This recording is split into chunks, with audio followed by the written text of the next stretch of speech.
ನಮಸ್ಕಾರ ಸ್ನೇಹಿತರೆ, ನಾನು ಹನುಮಂತ್ ಮಾಗಿ.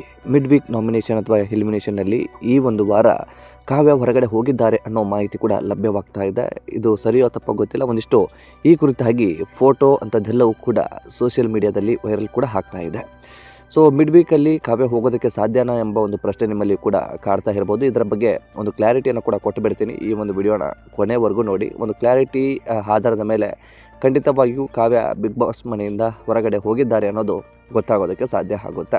ಸೊ ನೀವೇನಾದರೂ ಮೊದಲ ಸಲ ನಮ್ಮ ಚಾನಲ್ ನೋಡ್ತಾ ಇದ್ದರೆ ಈ ಕೂಡಲೇ ಸಬ್ಸ್ಕ್ರೈಬ್ ಮಾಡಿ, ಹೆಚ್ಚಿನ ವಿಡಿಯೋಗಳಿಗಾಗಿ ಬೆಲ್ ಐಕನ್ ಕೂಡ ಕ್ಲಿಕ್ ಮಾಡಿಕೊಳ್ಳಿ. ಸ್ನೇಹಿತರೆ, ವಿಷಯಕ್ಕೆ ಬರೋದಾದರೆ ಈ ಒಂದು ವಾರ ಈಗ ಕೇವಲ ಬಿಗ್ ಬಾಸ್ ಮನೆಯಲ್ಲಿ 8 ಜನ ಇದ್ದಾರೆ. 8 ಜನರ ಪೈಕಿ 7 ಜನ ಈಗಾಗಲೇ ನಾಮಿನೇಟ್ ಕೂಡ ಆಗಿದ್ದಾರೆ. ನಾಮಿನೇಟ್ ಲಿಸ್ಟಲ್ಲಿ ಇದ್ದಾರೆ. ವೋಟಿಂಗ್ ಲೈನ್ ಕೂಡ ಓಪನ್ ಆಗಿದೆ. ವೋಟಿಂಗ್ ಲೈನ್ ಮೊನ್ನೆ ಸೋಮವಾರವೇ ಓಪನ್ ಆಗಿರೋ ಕಾರಣದಿಂದಾಗಿ ಮಿಡ್ ವೀಕಲ್ಲಿ ಯಾರೋ ಒಬ್ಬರು ಹೋಗ್ತಾರೆ ಅನ್ನೋ ಒಂದಿಷ್ಟು ಅನುಮಾನ ಅಂಥದ್ದೆಲ್ಲವೂ ಕೂಡ ಇತ್ತು. ಹಾಗಾಗಿ ಮಿಡ್ ವೀಕ್ ವೋಟಿಂಗ್ ಲಿಸ್ಟ್ನ ಪ್ರಕಾರ, ಅಂದರೆ ಬುಧವಾರದ ವೋಟಿಂಗ್ ಲಿಸ್ಟ್ನ ಗಮನಿಸುವ ಪ್ರಕಾರ, ಈ 7 ಜನರ ಪೈಕಿ ಕಡಿಮೆ ಓಟು ಅಂತ ಬರೋದಾದರೆ ಇತ್ತೀಚೆಗೆ ಧ್ರುವಂತ್ ಕೂಡ ಜನರ ಪ್ರೀತಿಯನ್ನು ಗಳಿಸ್ಕೊಳ್ತಾ ಇದ್ದಾನೆ. ಚೆನ್ನಾಗಿ ಆಟವನ್ನು ಕೂಡ ಆಡ್ತಾ ಇದ್ದಾನೆ. ತನಗೆ ಸಿಕ್ಕಿರುವಂಥ ಅವಕಾಶವನ್ನು ಸದುಪಯೋಗ ಪಡ್ಕೊಳ್ತಾ ಇದ್ದಾನೆ. ಸೊ ತುಂಬ ಅದ್ಭುತವಾಗಿ ಆಟ ಆಡೋದ್ರಿಂದ ಈ ಒಂದು ಡೌನ್ ಅಥವಾ ಈ ಬಾಟಮ್ 2 ಅಲ್ಲಿ ಕಾವ್ಯ ಮತ್ತು ಧ್ರುವಂತ್ ಬಂದಿರ್ತಾರೆ ಅನ್ನೋ ಮಾಹಿತಿ ಇದೆ.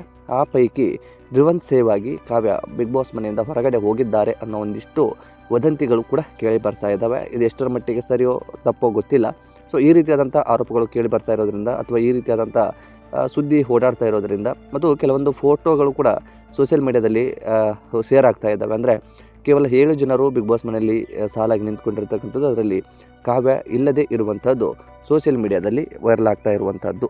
ಸೊ ಹಾಗಾಗಿ ಆ ಒಂದು ವಿಷಯವನ್ನು ನಿಮ್ಮೊಟ್ಟಿಗೆ ಹಂಚ್ಕೊಳ್ಬೇಕಾಗಿತ್ತು. ಬಿಗ್ ಬಾಸ್ ಮನೆಯಿಂದ ಕಾವ್ಯ ಹೊರಗಡೆ ಹೋಗಿದ್ದಾರಾ ಇಲ್ವಾ ಅನ್ನೋದು ಕೂಡ ಜನಗಳಿಗೆ ಒಂದು ಡೌಟ್ ಕೂಡ ಇದೆ. ಸೊ ಎಪಿಸೋಡನ್ನು ನೋಡಿದಾಗಲೇ ಗೊತ್ತಾಗೋದಕ್ಕೆ ಸಾಧ್ಯ ಆಗುತ್ತೆ. ಸೊ ಈ ಒಂದು ಕುರಿತು ನಿಮ್ಮ ಅನಿಸಿಕೆ ಏನು ಕಮೆಂಟ್ ಮಾಡಿ. ಈ ವಿಡಿಯೋನ ನಿಮ್ಮ ಫ್ರೆಂಡ್ಸಿಗೂ ಕೂಡ ಶೇರ್ ಮಾಡಿ. ಮತ್ತು ಮುಂದಿನ ವಿಡಿಯೋದಲ್ಲಿ ಸಿಗೋಣ. ನಮಸ್ಕಾರ.